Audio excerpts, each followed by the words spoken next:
जय हिंद दोस्तों, मैं साई सुमित कुमार आप सबका स्वागत करता हूं आपके अपने YouTube channel only study zone पर। तो आज का जो मेरा टॉपिक है, जैसे क्या होता है कि जब कोई भी वैकेंसीज आती हैं और भर्तियां स्टार्ट हो जाती हैं, जब फॉर्म भरने लगते हैं उस दौरान और फॉर्म भरने के बाद परीक्षा के दौरान बहुत से लोग क्या है कि एक प्रकार से जो है अनुचित साधनों से परीक्षा पास करने के लिए आपको प्रलोभन देंगे कि हम एग्ज़ाम पास करवा देंगे। या मान लीजिए कोई ऐसा सोचता है कि मुझे कोई ऐसा व्यक्ति मिल जाए कि हम जो मुझे एग्ज़ाम पास करवा दे या पैसों के दम पे मैं एग्ज़ाम पास हो जाऊंगा, ठीक है, उसके लिए।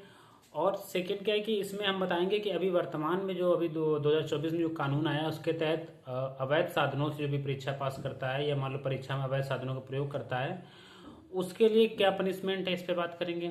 सेकंड हम लोग बात करेंगे जो लास्ट टाइम वैकेंसीज आई थी उसमें कुछ चीज़ें पाई गई थी, कुछ चीज़ें ऐसी पाई गई थी उनका उनको उन लोगों को कैसे पकड़ा गया था, कैसे उनके खिलाफ कार्रवाई हुई थी, उसके संबंध में हम बात करेंगे आज, ठीक है। तो आज हमारा कुल मिला के ओवरऑल ये है कि एक एक प्रकार से जो भी व्यक्ति तैयारी कर रहा है उसके मन में ये संशय रहता है तो वो संशय दूर कर ले। सेकंड का, अगर कोई व्यक्ति ये सोचे कि हम इस माध्यम से परीक्षा पास कर सकते हैं या हम ऐसे लोग जो एक्टिव हो जाते हैं कि हम इन साधनों से परीक्षा पास करवा देंगे, तो उनके लिए वीडियो है। तो देखिए, सबसे पहले हम लोग बात करते हैं उत्तर प्रदेश सार्वजनिक परीक्षा अवैध साधन निवारण अधिनियम 2024 की, ठीक है। तो इसमें क्या है, मतलब इसमें जो 2024 में अधिनियम लाया गया, अभी नया कानून लाया गया है। सार्वजनिक परीक्षा होती है, जो कंपटीशन वाली आपकी परीक्षा होती हैं, उनमें जो व्यक्ति ऐसे करते हैं, जैसे कुछ लोग क्या है कि धांधली के लिए क्या करते हैं, पेपर लीक करना या कुछ भी ऐसी चीज़ें पाई जाती हैं, उसके लिए इसमें पनिशमेंट की बात की गई है और इसमें कठोर सजा दी गई है। कठोर का ये प्रावधान है कि आपको 10 वर्ष से लेकर आजीवन कारावास का सजा आपको यहाँ मिलेगा अगर आप अवैध साधनों से परीक्षा पास करते हैं तो, पहला। दूसरा, 1 करोड़ रुपए का जुर्माना, ठीक। तीसरा, आपकी संपत्ति की कुर्की भी की जा सकती है इस मामलों में। चौथा, आप आगामी भविष्य में किसी भी परीक्षा में जो है आप सम्मिलित नहीं होंगे, ठीक है।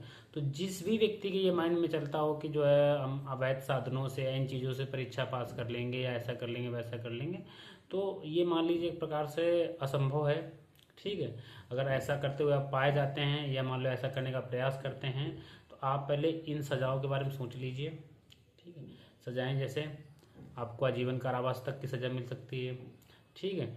और आपका जो है 1 करोड़ रुपए की मतलब जुर्माना लग सकता है, आपकी संपत्ति कुर्क हो सकती है, भविष्य में आने वाली परीक्षाओं में आप सम्मिलित नहीं होंगे। ये सारी चीज़ें आपके साथ हो जाएंगी, ठीक है। अब दूसरा हम लोग बात करते हैं कि 2021 में वैकेंसीज आई थी उसमें जो है कुछ मतलब कुछ लोग ऐसे थे जो पाए गए थे गलत काम करते हुए, उनको कैसे पकड़ा गया, तो उसके संबंध में बात करता हूँ। तो देखिए क्या है कि एक बायोमेट्रिक सिस्टम था। इसमें क्या हुआ था, जो वैकेंसीज आई थी उसमें 3-4 बार बायोमेट्रिक हुआ था आपका।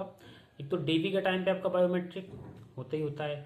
डीवी के बाद क्या है, डीवी के टाइम के बायोमेट्रिक के बाद फिर आपका जितने भी कैंडिडेट थे जिनके ऊपर डाउट था या जिनके नंबर ज़्यादा थे, इवन मेरे नंबर ज़्यादा थे, मेरी रैंक 53वीं थी, तो मुझे भी बाकायदा लखनऊ बुलाया गया था। ऐसे जितने भी लड़के थे जिनके नंबर अच्छे थे, ज़्यादा थे, या जिनके ऊपर लग रहा था कि हाँ इनके नंबर ज़्यादा हैं या इन्होंने अवैध साधनों का प्रयोग किया है, उन लोगों को लखनऊ बाकायदा बुलाया गया था, उनका इंटरव्यू हुआ था। मेरा खुद का भी जो है उस वैकेंसीज में इंटरव्यू हुआ था बाकायदा। मुझसे मतलब सवाल भी पूछे गए थे, मुझसे मैथ सॉल्व भी करवाई गई थी। इसके अलावा जो है मेरा जो टाइम क्लॉक रहता है ना, हमारा एग्ज़ाम देने का जो ऑनलाइन एग्ज़ाम में टाइम क्लॉक रहता है, वो भी चेक किया गया था। वहाँ 5 लोगों की टीम थी टोटल, जिसमें 3 यूपीएससी रैंक के अधिकारी थे और जो दो दो थे वो कंप्यूटर स्पेशलिस्ट थे। उन 5 लोगों ने मतलब हम जो जिनके नंबर ज़्यादा थे 73 कैंडिडेट्स, उनको बुलाया गया था। उसमें कुछ लोग वहाँ पकड़े भी गए थे। देन क्या हुआ, इसके बाद आपका डीवी में मैंने बताया बायोमेट्रिक हुआ, बहुत कुछ लोग डीवी में पकड़े गए। इसके बाद अगर कोई बचा व्यक्ति तो फिर ट्रेनिंग सेंटर में हम लोगों का 2-2 बार डीवी वो हुआ है, आपका बायोमेट्रिक हुआ है। जैसे अगर लगा डाउट कि हाँ कुछ है तो ट्रेनिंग सेंटरों पर भी सबके बायोमेट्रिक हुए थे और ट्रेनिंग सेंटरों से भी लोग पकड़े गए थे। अगर उसके बाद भी अगर लगा तो ये मान लीजिए फिर आपके जो जब ज्वाइनिंग हो गई है, कुछ लोग ज्वाइनिंग के बाद भी पकड़े गए हैं, यानी कि उनके ऊपर जांच चलती रही, सब चीज़ें चलती रही हैं। और जब ये श्योर हो गया कि हाँ इस फला फला व्यक्ति ने ऐसा किया है तो उसको कैचअप कर लिया गया, उसको पकड़ लिया गया। तो आप देख रहे हो कि आप में से अगर कोई व्यक्ति ये सोच के चले कि जो है हम भर्ती में कर लेंगे, तो ये मान लीजिए वो हर एक उस पर आपका जो भी एक स्टेप होता है, हर स्टेप पे आपको बायोमेट्रिक से गुजरना पड़ेगा, हर स्टेप पे आपकी जांच होगी। इसके बाद अगर आपकी ज्वाइनिंग भी हो जाती तब भी आप मत खुश हुई, ज्वाइनिंग के बाद भी जांच चलती रहती है, उसके बाद भी आप पकड़े जा सकते हैं और जो मैंने सज़ा बता दी वो सज़ा मिल जाएगी। अगर आप में से कोई भी व्यक्ति को लगता है कि 25-30 लाख दे के एग्ज़ाम पास कर लेंगे हम, तो मैं उसके लिए ये कहना चाहूँगा 25-30 लाख रुपए एक बड़ी अमाउंट होती है। अगर आपके अंदर क्षमता नहीं एग्ज़ाम पास करने की, अगर आपकी एक प्रकार से मैं कहूँगा औकात नहीं एग्ज़ाम पास करने की, तो आप क्या करें, किसी पढ़ने वाले व्यक्ति का हक मत मारें। आप 25-30 लाख से कोई बिजनेस स्टार्ट कर दें। 60,000 रुपये सैलरी सब इंस्पेक्टर की होती है, आपकी 1 लाख के समथिंग जो है आराम से बिजनेस से मंथली आप इनकम कर सकते हैं। ठीक है, तो आप इन चक्करों में मत पड़िए। वैकेंसीज उन लोगों के लिए जो जिनके पास इतने साधन संपन्न नहीं है या जिनके पास पैसे नहीं है, तो उनको अपना पढ़ने दीजिए, उनको मेहनत करने दीजिए।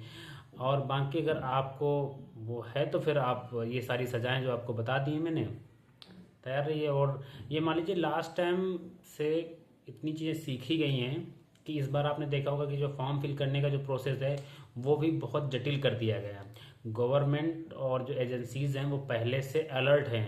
ठीक है, पहले से अलर्ट हैं इन चीज़ों के लिए। अगर आप में से किसी व्यक्ति को लगता है तो बता दूं, पहले से चीज़ें अलर्ट हैं सब चीज़ें। और अगर कोई भी व्यक्ति ऐसे मामले पकड़ा जाएगा तो ये सजाएं जो मैंने बताई वो आपको सजाएं मिलेंगी। इसलिए मैं यही कहूँगा कि आप अपनी मेहनत करें, मेहनत के दम पे भरोसा करें। ये रहेगा कि अगर मेहनत से आप पास होके जाएंगे, जैसे मैं था, मेहनत से पास हो गया, 2 बार नहीं, 10 बार नहीं, 20 बार आप मेरा एग्जामिनेशन लीजिए, मुझे कोई सूझ नहीं है।